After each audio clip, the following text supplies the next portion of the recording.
Hello my dear student. तो आज हम देखेंगे class 10th maths triangles chapter number 6।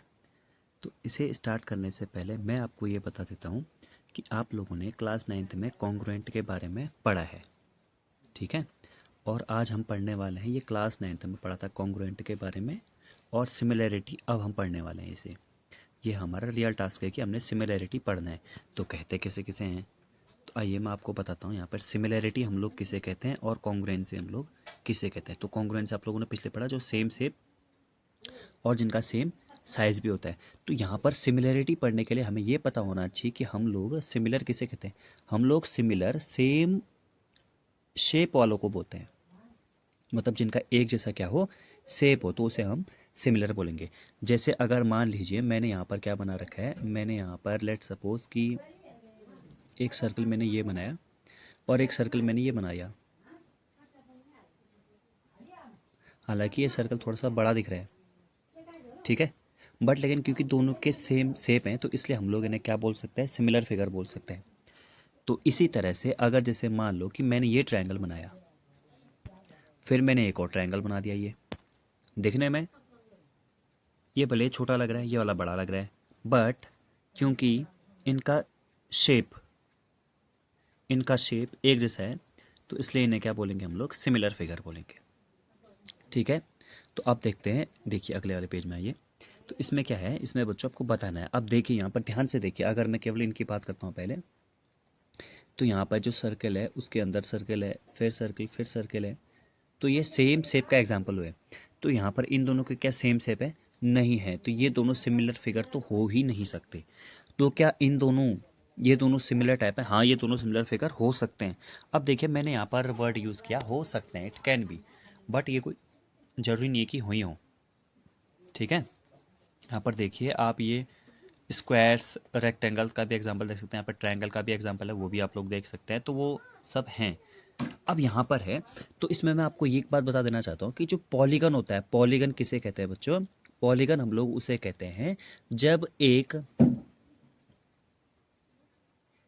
जब किसी की साइड, कोई भी बाउंडेड फिगर हो, उसकी साइड या तो तीन से ज़्यादा होती है, तो उसे हम लोग क्या बोलते हैं, पॉलीगन कहते हैं। तो इसमें आप तो देख रहे पा रहे होंगे, एक साइड ये, एक साइड ये, एक साइड ये, या तो तीन होने चाहिए या तो फिर तीन से ज़्यादा होने चाहिए। अगर तीन से ज़्यादा हो जाएंगे तो उसे हम लोग पॉलीगन बोलेंगे। तो अगर आप लोग को जो यहाँ पर देख पा रहे होंगे, तो यहाँ पर आपको क्लियर पता ही चल रहा होगा कि ये चार साइड वाला है बट ये पॉलीगन है। तो एक पॉलीगन के सिमिलर होने के लिए क्या क्या पॉसिबिलिटी होती है, कैसे हो सकता है वो, हम उसे कैसे कह सकते हैं। तो सबसे पहले इसमें दो चीज़ें आती हैं। इसमें सबसे पहले पहली वाली चीज़ आती है, वो आता है कि कॉरस्पॉन्डिंग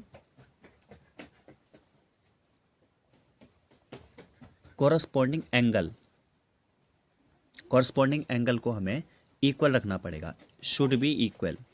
और ये परफेक्ट कंडीशन है, दो कंडीशन होती हैं इसमें। तो एक तो ये वाली होगी कि corresponding angle should be equal, और दूसरी वाली कंडीशन हमारी ये होगी कि कॉरस्पॉन्डिंग साइड्स, कॉरस्पॉन्डिंग ऊपर लिखा है, मैं यहाँ पे सी लिख रहा हूँ केवल, corresponding sides must be in same ratio. Same ratio भी बोल सकते हैं इसे, या प्रपोर्शन में भी हम बोल सकते हैं, या तो सेम रेशियो या तो सेम प्रपोर्शन, ठीक है। अब मैं आप लोग को बताता हूँ यहाँ पर ये सब चीज़ जो लिखा है इसका एक्चुअल में मतलब क्या है और हम लोग कैसे करके सोचेंगे। तो कॉरस्पॉन्डिंग साइड, पहली बात होगी कॉरस्पॉन्डिंग साइड, और दूसरी बात होगी कॉरस्पॉन्डिंग एंगल। पहली बात कॉरस्पॉन्डिंग एंगल, वो इक्वल होना चाहिए। दूसरी बात कॉरस्पॉन्डिंग साइड्स, वो क्या होने चाहिए, प्रपोर्शन में होने चाहिए।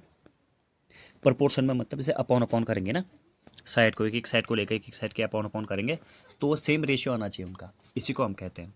अब देखेंगे यहाँ पर, जैसे ये वाला क्वेश्चन है ना यहाँ पर, तो इस वाले क्वेश्चन में देख लेंगे सबसे पहले। अब हम लोगों को यहाँ पर देखना पड़ेगा, ये जो ए है, ए का कॉरस्पॉन्डिंग कौन सा दिखाई दे रहा है, तो ए का कॉरस्पॉन्डिंग हमें वो दिखाई देगा। यहाँ पर दिखने से मतलब नहीं है कि यहाँ पर ए का पी हो गया, दिखने से मतलब नहीं है। यहाँ पर मतलब है कि 105 डिग्री वाला कौन सा एंगल है, वो हुआ इसका कॉरस्पॉन्डिंग। तो कॉरस्पॉन्डिंग मतलब ऐसे हम देखते हैं कि कौन सा सेम है, 105 105 है। अब मैं ए के क्लॉक वाइज पे जा रहा हूँ तो मुझे डी 85 डिग्री मिल रहा है, तो यहाँ पर 85 डिग्री। पी के देखा, जैसे क्लॉक वाइज में जाएंगे तो सिमिलर, जैसे यहाँ पर मैं लिख भी लेता हूँ कि angle A equals to angle P, दोनों क्वाड्रिलेटरल में देख रहा हूँ ना मैं। और यहाँ पर अगर मैं एक एक क्लॉकवाइज में जा रहा हूँ बच्चों, क्लॉकवाइज में मुझे मिला डी, तो डी किसके इक्वल है यहाँ पर, डी है मेरा एंगल एस के इक्वल है। और ऐसे अगर हम बात करूँ, मैं डी से फिर कॉरस्पॉन्डिंग में जाऊँगा, मुझे सी मिल रहा है, तो यहाँ पर मैं और कॉरस्पॉन्डिंग में जाऊँगा तो मुझे आर मिल रहा है, तो सी का आर कॉरस्पॉन्डिंग मतलब जैसे घड़ी चलती है ना, ऐसे ऐसे ऐसे ऐसे ऐसे ऐसे ऐसे, तो इस चलने को हम बोलते हैं। तो सी पे फिर मुझे आर मिला। अब ऐसे करके मैं एक लास्ट वाला लिख लेता हूँ यहाँ पर। तो लास्ट वाला मुझे दिख रहा है बी 100, तो यहाँ पर क्या दिख रहा है मुझे, क्यू 100 दिख रहा है। तो इसलिए मैं यहाँ पर बी का कॉरस्पॉन्डिंग लिखूंगा क्यू। तो सबसे पहली बात, पहली वाली कंडीशन की कॉरस्पॉन्डिंग एंगल सब इक्वल होने चाहिए, तो हाँ है। तो यहाँ पर हम लिखेंगे कैसे, ए बी सी डी, वो पी क्यू आर एस के क्या है, कॉरस्पॉन्डिंग एंगल इसके इक्वल है। तो ये तो चलो पहली बात होगी, यानी कि कॉरस्पॉन्डिंग एंगल इक्वल होनी चाहिए। कॉरस्पॉन्डिंग एंगल इक्वल होना चाहिए, शुड बी इक्वल, तो कॉरस्पॉन्डिंग एंगल इक्वल है। अब दूसरी बात मुझे यहाँ पर देखनी पड़ेगी, इनका रेशियो सेम आ रहा है नहीं आ रहा है, रेशियो किसका, साइड्स का। तो मैं यहाँ पर देखूंगा कि ए बी, अब सबसे पहले तो मैं ये लिख लेता हूँ यहाँ पर ए बी सी डी, और यहाँ पर क्या लूँगा मैं, पी क्यू आर एस, ताकि मुझे साइड्स लेने में कोई प्रॉब्लम ना हो। ये मैंने लिख दिया, मैंने जस्ट ऐसे ही लिखा है सिर्फ ये देखने के लिए। तो यहाँ ए बी का कॉरस्पॉन्डिंग साइड कौन सा हुआ, अगर ए बी को देख पा रहे हैं तो यहाँ पर पी क्यू दिख पा रहा होगा, तो A B upon P Q.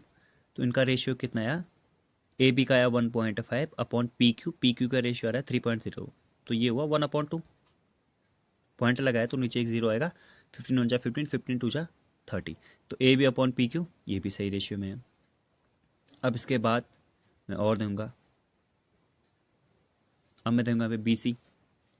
अच्छा, ये A B upon P Q का इतना आ गया है, 1/2 आ गया, पहले का हमें याद होना चाहिए 1/2 आ गया। मैं यहाँ पर ज़्यादा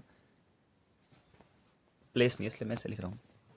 तो अब मैं लिखूंगा बी सी, तो यहाँ पर बी सी का कॉरस्पॉन्डिंग हो गया क्यू आर। तो बी सी को देखिए, बी सी का है 2.5, क्यू आर का देखिए 5। हाँ ये भी भाई पॉइंट हटेगा, जीरो आएगा, तो 25 टू जा 50, ये भी 1/2 ही आया। ठीक हो गया, मेरा B C upon Q R भी मेरा आ गया है। अब मैं फिर आगे देखता हूँ, B C upon Q R के जाने के बाद मैं दूंगा सी डी अपॉन यहाँ पर आर एस।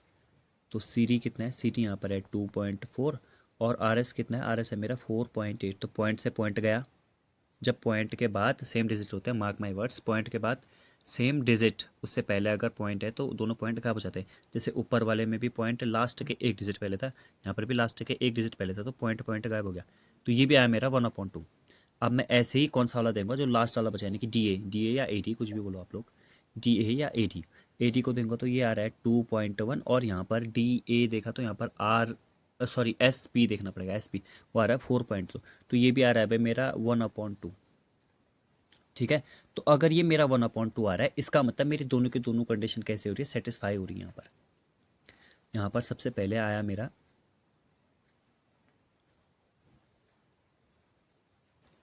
सबसे पहले आया मेरे पास कि कॉरस्पॉन्डिंग एंगल वो भी सब इक्वल आए। उसके बाद मैंने देखा कॉरस्पॉन्डिंग साइड वो भी प्रोपोर्शन में है, प्रोपोर्शन में है मतलब उनको अपॉन करने के बाद साइड का रेशियो लेने के बाद एक जैसा रेशियो है। तो इसका मतलब क्या हुआ, अब यहाँ पर मैं अच्छे से लिखता हूँ, ध्यान से देखिए, ए बी सी डी, ये जो मेरा क्वाड्रिलेटरल है वो सिमिलर है। ये वाला जो साइन बनाया मैंने, this sign is called the similar sign. तो सिमिलरिटी का साइन ये है, तो ए बी सी डी किसके सिमिलर हो गया, सिमिलर हो गया पी क्यू आर एस के सिमिलर हो गया।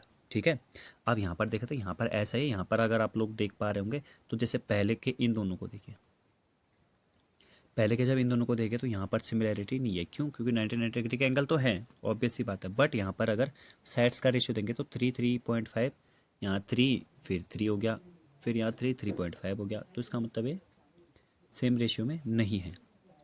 बट यहाँ पर जैसे देंगे तो यहाँ पर तो एंगल ही इक्वल नहीं है। पहली बात तो ये 90 डिग्री का एंगल जैसा बना रहा है और ये इसका एंगल थोड़ा अलग जैसा दिख रहा है, तो ये सेम रेशियो के नहीं है, तो इसका मतलब ये भी सिमिलर हमारे नहीं होंगे। चलिए अब हम 6.1 वाली एक्सरसाइज स्टार्ट कर सकते हैं। यहाँ पर जो इसका पहला वाला क्वेश्चन है उसे देखेंगे हम। तो सबसे पहले हमसे क्या बोला है, ऑल सर्कल्स आर, जितने भी सर्कल होते हैं बच्चों वो क्या होते हैं, वो हमेशा और हमेशा सिमिलर होंगे। देखो कॉन्ग्रुएंट होंगे या नहीं होंगे ये बात की बात है। कॉन्ग्रुएंट तो हम लोग उसे कहते हैं जब शेप भी सेम हो और साइज भी सेम हो। ऐसे ही यहाँ पर अगर हम ऑल स्क्वायर्स की बात करेंगे तो ऑल स्क्वायर्स जितने भी हैं वो सबके सब क्या होंगे, हमारे ऑल स्क्वायर्स वो भी हमारे सिमिलर होंगे।